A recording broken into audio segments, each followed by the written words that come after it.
Hello viewer, শুভ সকাল। সবচেয়ে দুঃখের বিষয় কি জানেন, এই গভীর সাগরে যখন আমরা মাছ ধরতে আসি তখন আমাদের পরিবারকে অনেক দূরে একা আসতে হয়। আজ শুক্রবার সকাল সকাল অফিস থেকে খবর আসলো আমাদের বোটসওয়ানের চাচা নাকি ইন্তেকাল করেছে। এখন ভিউয়ার্স, আমরা একেবারে পশ্চিমে ফিশিংরত অবস্থায় ছিলাম। এই অবস্থায় আমরা সবাই চিন্তায় পড়ে গেছিলাম কিভাবে তাকে বাড়িতে পাঠানো যায়। আসলে খোদা যদি রহমত করে তাহলে এই দুনিয়ায় সব কিছু করা সম্ভব। তখনই এই বিএসএফ এর মাধ্যমে আমরা খবর পেলাম পাথরঘাটা একটা ট্রলিং বোট পাথরঘাটা যাওয়ার উদ্দেশ্যে রওনা দিয়ে দিয়েছে। ভিউয়ার্স, এই যে বোটটি, এই ট্রলিং বোটটি যখন পাথরঘাটার উদ্দেশ্যে রওনা দিচ্ছিল তখন আমরা সবাই রিকোয়েস্ট করে একে 2 ঘন্টা পর্যন্ত অপেক্ষা করে রাখছিলাম যাতে আমাদের বোট সঙ্গে তার বোটের মধ্যে তুলে দিতে পারি। এই যে বোটটির নাম ছিল এফবি মাওয়ান।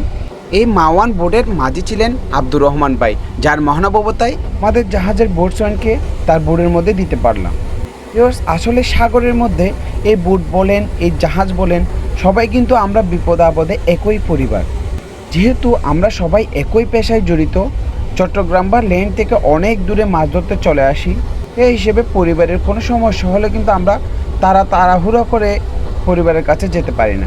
কারণ আমাদের এই অবস্থান থেকে চালিয়ে গেলেও আমাদের একদিনের বেশি সময় লাগবে চট্টগ্রাম যেতে। ভিউয়ার্স, আমরা আমাদের বর্ষণকে এই বোটের মধ্যে অলরেডি তুলে দিলাম এবং কিছু খাওয়ার মাছও দিয়ে দিলাম যাতে বোটের ভাইয়েরা কিছু মাছ দিয়ে ভাত খেতে পারে।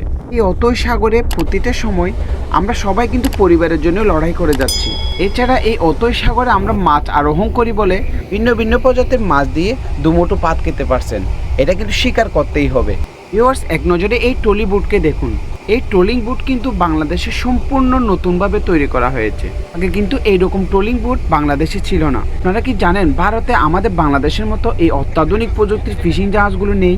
ভারতের মাছ ধরার বোটগুলোকে দেখলাম ম্যাক্সিমাম কিন্তু এই ধরনের, যাক সৃষ্টিকর্তার কাছে অশেষ কৃতজ্ঞতা আমাদের বোট সঙ্গে ল্যান্ডে পৌঁছে দেওয়ার ব্যবস্থা করতে পারলাম। খোদা তাকে এটাই রহমত করুক, সে যেন তার চাচার জানাজায় অংশগ্রহণ করতে পারে। আর 2 থেকে 3 ঘন্টা চালিয়ে আমরা ফিশিং গ্রাউন্ডে চলে যাব। ভালো থাকবেন, ধন্যবাদ।